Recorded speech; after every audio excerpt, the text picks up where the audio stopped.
There are only 3 legit reasons why you should buy the M1 iPad Pro over the other iPads in the current lineup of iPads. The first one is the 120Hz refresh rate display. This gives you a much better day-to-day experience of using the iPad. Now, with touchscreen devices like the iPad or your phone or any tablet, most of the time you'll be doing scrolling or pinching and zooming in and zooming out. And so with this high refresh rate display, everything is smoother. And if you use the Apple Pencil, you have a much better writing and or drawing and sketching experience, thanks to the high refresh rate display and the laminated display on the iPad Pro. This makes writing on an iPad Pro actually feel like writing on a piece of paper, thanks to the removal of that extra sheet of glass in between the display and the touch sensors. Because of the low latency, your pencil and touch responsiveness in general will be a lot higher. However, this is something you really have to experience for yourself, because if all you've ever used are 60Hz refresh rate displays, which are what most phones come with in the last 10 years,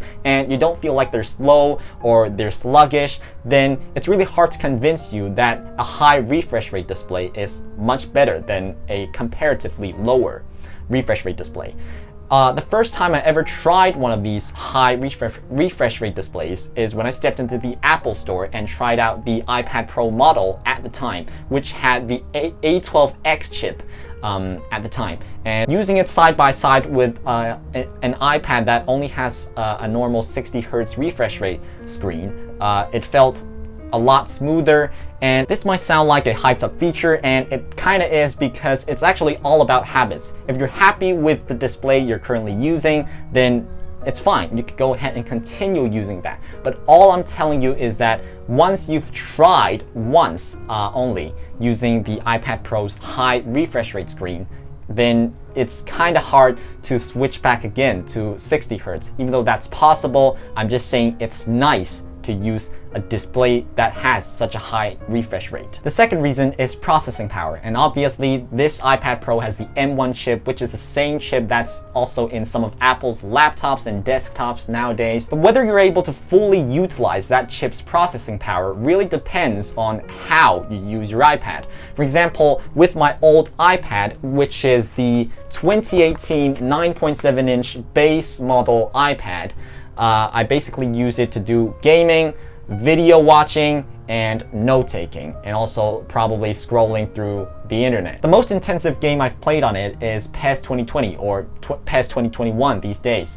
And I've cranked up the graphics settings to high, and also the FPS to 60, and it still runs fine, even though most of the time when I use this, I actually lower it down to like the middle, like the normal graphics setting, like the middle graphics setting instead of the high, even though this could run high graphics setting without like lagging. The few instances when this iPad really lagged was when my sister used Procreate on it. When she added multiple layers, this iPad, the A10 chip, the processing power of that chip was not enough to handle what my sis has to throw at it. So if you're looking for an iPad that has beefy computing power, this is the one you should go for. Last but not least is Face ID, and this is something we kind of underappreciate every time we unlock our iPads, because we don't really even think about it when we do it. When you have wet, dirty, or sweaty fingers, you could still unlock your iPad at ease. And this is also the case for sunglasses, glasses,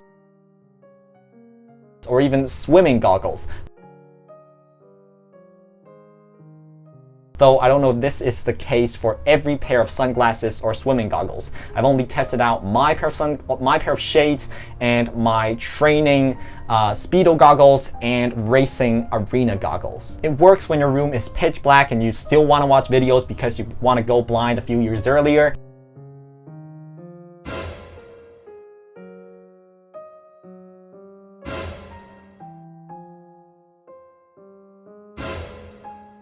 It also works in both portrait and landscape mode, so it's really versatile. The only caveat is that thanks to COVID, the pandemic situation where everyone is wearing masks everywhere, you might not be able to unlock it at times. But if Apple could perhaps update their software and include a feature like for the iPhones, where you could use your Apple Watch to unlock your iPad, then this would make things easier, or implement some other similar solution, then that would make Face ID more versatile, even more versatile than it already is. So these are the 3 reasons you should buy the M1 iPad Pro over the other iPads in the current iPad lineup.